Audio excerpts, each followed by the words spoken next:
Well, So this is the, I'm glad you're here. I know, The last, the this is last of the 10th. July things. This is the 10th training. In terms of the trainings, this is the last one. And it is the word. Using Today, words to using document history, which doesn't necessarily only mean essays and journal articles or newspaper articles. It means song and poem, poetry, and lots of other things, the way in which. So I thought it would be best, and Jay had offered, to let Jay give us a demonstration of exactly what we're talking about by sharing one of her poems with us. So I just thought that was a good beginning. We also have an entire table of local author stuff. All right, Okay, good. so Timing is good. Jay's gonna start us off then. Everybody knows Jay, right? Yeah, everybody, yeah. Hi, neighbor. Hello. So I used to go to the laundromat on Federal Street. And this is way back. It's got to be more than 20 years ago. But anyway, when I put the laundry in the what do you call it, the washer, and I had 20 minutes to wait, I would cross the street into the cemetery, which is directly across from the laundromat, and wander around. And in the course of my wandering, I discovered a particular gravestone that really moved me. Moved me so much that I had to find out more about it. And I did some research in the Historical Society and at the History Room in the Greenfield Library. And after that, I wrote a poem. So what I have here is a little bit of a summary of what I found out that were the circumstances around this this gravestone. In the summer of 1802, the small town of Greenfield, Massachusetts, population 1,254 in 1800, had a terrible plague. The Reverend Dr. Newton reported that he had attended the funerals of 57 children dying of dysentery during the year, most of them in the 2 months from mid-July to mid-September. This gravestone stands in the Federal Street Cemetery, a testament to the losses endured by the families of this town. Now I'm going to read you what is on the gravestone. In memory of 4 infant children of Mr. Samuel and Mrs. Ann Pierce, are as follows. These: Samuel, who died August 7th, aged 1 year, 10 months. Ann, who died August 15th, aged 4 years and 4 months. Abigail, who died August 19th, aged 10 years, 10 months, 4 days. A stillborn daughter born September 1st and buried the 2nd day of September, all AD 1802. So 4 children in the course of 1 month. Sorry, I've left out so the bottom of this. This is still the gravestone. Before we could offend, God took us hence, not letting us survive our innocence. In grief, our parents no more laments, for when they lost their babes, heaven got 4 saints. So this is the poem that I wrote. It's called Abigail. I was Abigail, firstborn of Samuel and Ann. Then came John, then Phoebe, Ann, and the baby Samuel, who was walking, talking in that humid, putrid summer when the sickness fell upon us all. Take care of your sisters and brothers, Nabby, my mother always told me. She was big-bellied, weary in July when Sammy sickened. I asked God to give me strength. I held small, aching bodies in my arms, white, sweaty faces, spooned thin gruel into bird-like mouths, cleaned up endless, smelly messes. Sammy died, then Ann. Each time we wept and kept on going.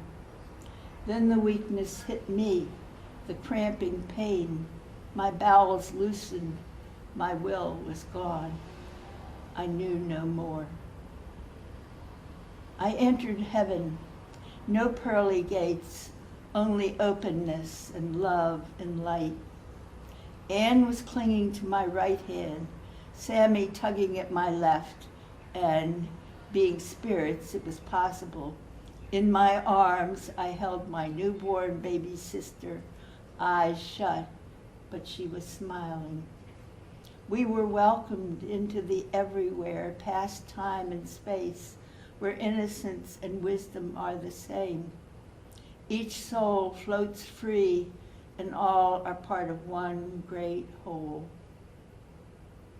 I left the small ones cradled in the everlasting arms, went back home to find my father out behind our house, bent over a gray slate gravestone, scribing our names, ages, dates of death. Mother stood watching, holding Phoebe's hand, Johnny next to her. Father felt my coming as a cooling breeze. He laid down his tool, looked up at clear blue sky. He turned, embraced my mother, my sister, and my brother. God gives and takes away, he said, broke down in tears. I'd never seen him hug or cry before. I liked to think he knew 'twas me, that cool breath upon his brow. Thank you. It's beautiful. So that's one example of what we want to talk about today, about where different ways we can creatively express, document history. And that time is irrelevant because she just honored those people 200 to 300 to 200 years ago. So, you know, in a historical context, the word time is irrelevant, and that's a big deal. Well done. Thank you. Well done. And a beautiful example of how walking through a graveyard can be a prompt for not only historical research and curiosity, but then to produce a creative response. Did you see this headstone just this one time? Oh, no. A lot of times. Okay. I mean, I saw it a lot of times before I did anything with it. Like I said, when I had to go do my laundry, I'd go there, and then first in the graveyard I was just walking around. Yeah. But then when I found it, I felt like this was kind of my home, like a place that I would come back to. And then eventually I started doing the research to find out what's this all about. And I did actually discover that the grave was actually originally where the parking lot is for Energy Park. It's right around there. Peter Miller, who was at the Historical Society, told me that in the process of, so they moved all these graves when they, I don't know, they took it over for something else, maybe the railroad. It must have been the railroad, yeah. Probably. And I don't know when that happened, but anyway, so. And we photographed it. Yeah, we have a photograph of that which I couldn't find, but You can, oh, anyway. So the graves were near the railroad depot. Well, it was before there was a railroad depot, 1802. Yeah, that's true. Yeah, yeah, so. Yeah, I was just trying to yeah. Yeah. imagine. Also, Yeah, people were living there. Yeah. matter of interest that their house was essentially where Greenfield Cooperative Bank is. So it was on that side of Federal Street. And just down from this quarter right here. Okay. I'm also struck with the fact that it was, 3 or 4 sessions ago, we were looking at the death records of those children. And we didn't know that we would hear again about them so quickly when we were doing our session on primary source documents. That's interesting. You got it, because I think I got newspaper accounts. Yeah, well, all we had was the list of Look. everybody who died, kept by Reverend Newton. Oh, okay. I was gonna And- say who did it. Yeah. I didn't find, I mean, I didn't go extensively Yeah. into it. I went far enough to like, oh, this is what happened. you And know, we were but- just looking at how even just something as simple as a list of who died over time And who was born. starts to suggest stories. And the fact that several children in one family died was noted for the people who had that section of the records In such a short time. in such a short time. But even if the whole bunch of them, if it was only 2 months, it's like a month, or Mhm. half a month extended on each side of Yeah. what happened to the Pierces. And right. of course, the Pierces are the big family, and Pierce Street is named for them and so forth. Right. And they did have more children besides the 2 that I cited at the time. And at least 2 of Reverend Newton's own children died and were in the records, too. So, yeah. And they didn't know what caused it. That was the other thing. They thought it was the bad air that came up from the river, which would have been the Green River down here, Mhm. the bottom of Do the you hill. want, Eduardo Galeano? Uh-huh. Huh? Cool. What do we- yeah, So Eduardo Galeano, who is a journalist and creative writer and impeccable researcher from Uruguay, was also an historian. And this piece comes from a trilogy that he wrote of the history of the Americas plural. And Memories of Fire. And so he would document in these short essays, or I guess essays would be the word for it, but it's sort of a line between essays and poetry and creative creative works. writing, yeah. Yeah. These incidents that stood for a much larger picture, I would say. And he went chronologically, though there's some poetry in that chronology, through the histories, covering, again, the full range of the Americas. And so this one that we've handed out, If He Had Been Born a Woman, is written about Ben Franklin and Ben Franklin's sister. Okay, and so if you take a moment to read it, or we can all read it, so take a minute to read it, and then we can sort of talk about the larger sense of it. But you know,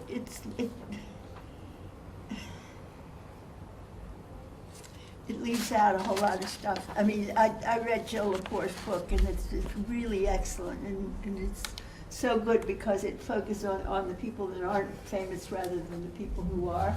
Right. And I'm glad that it's noted down here at the bottom, but one of the things that she says about Jane is that Benjamin Franklin taught her to read and write so that this doesn't give any sense of that. Well, just hang on, let's Sorry. read Yeah, it yeah, and then yeah, talk jumping about ahead. it. Yeah. So we already have heard some initial thoughts.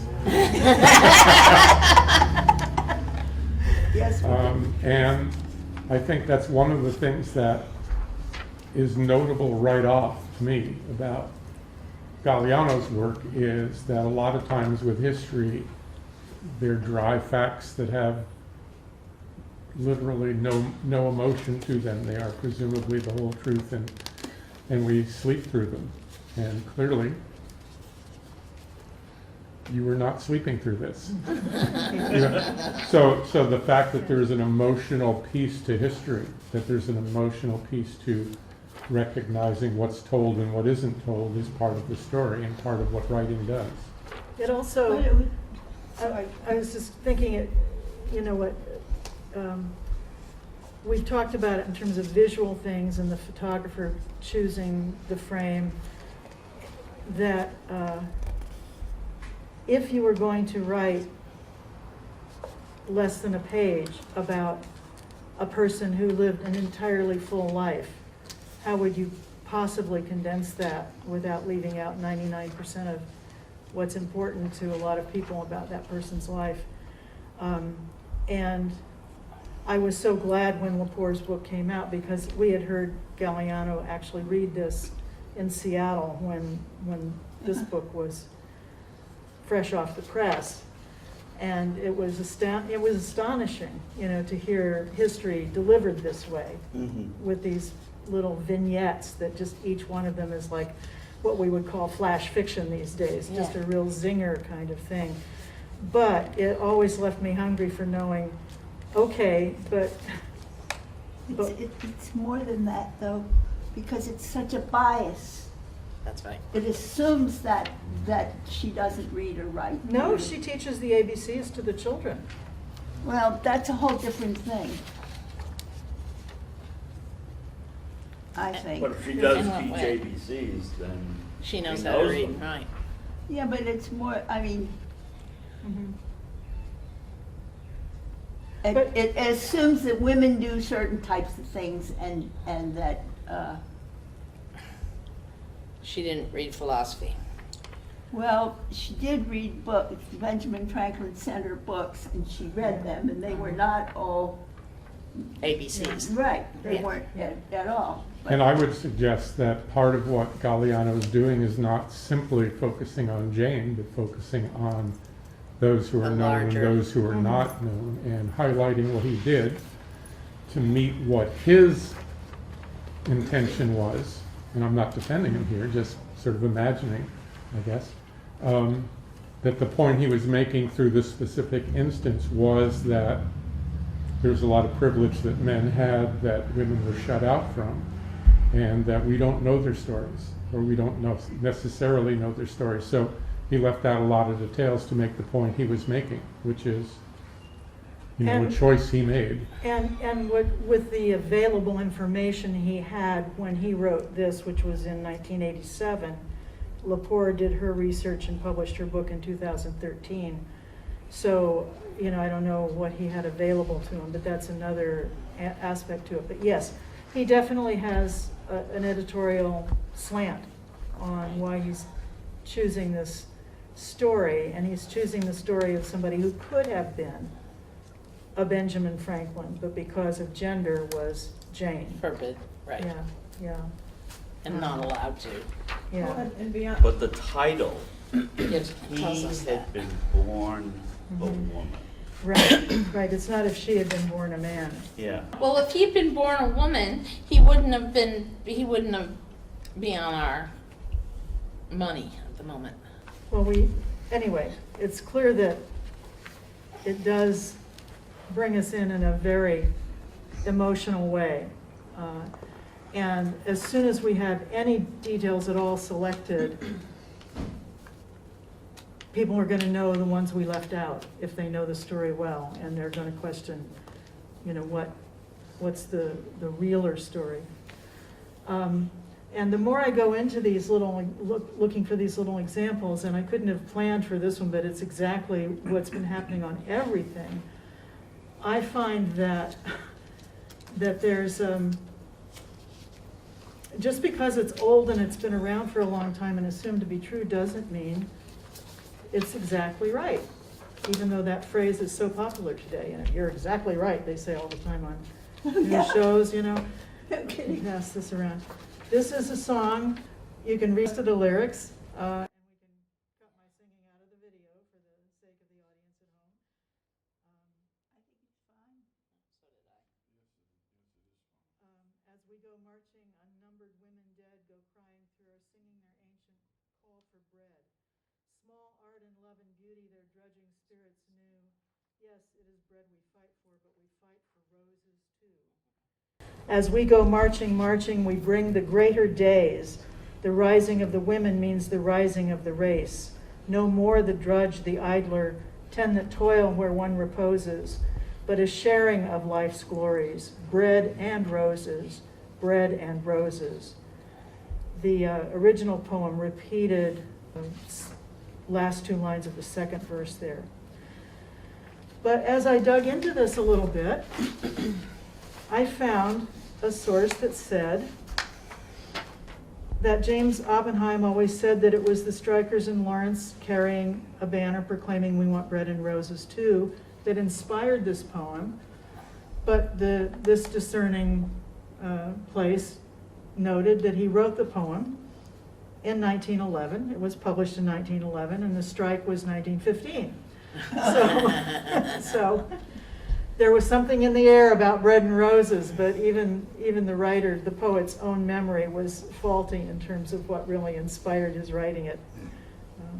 I wonder if the women had read the poem and they made the banner. That it was reversed? Yeah, I think it probably did flow in that other direction, and I did not have time to dig into the site where I found that little corrective. So we don't know then what inspired him to write this in 1911? We don't know. Okay. We could have done, you know, another several weeks of research and tried to Yeah. find out, but that was as far as I got when it was time to wrap up, and I thought, well, that's just everything we dig into, we can see that there are these little flaws, or, you know, it's not a clear, consistent record, you know. No, but it's exciting. But yeah, it makes it fun. It makes it fun. So that's 3 examples Yeah. of ways to take research on history and turn it into into a product of word. So poem, song, what was the third, guys? Oh, essay. Yeah, or vignette, story, Vignette, whatever. or Yeah. which became book, you Yeah. know. Yeah. And then we have a pile of local authors' books right over there that have a lot of examples in it, too.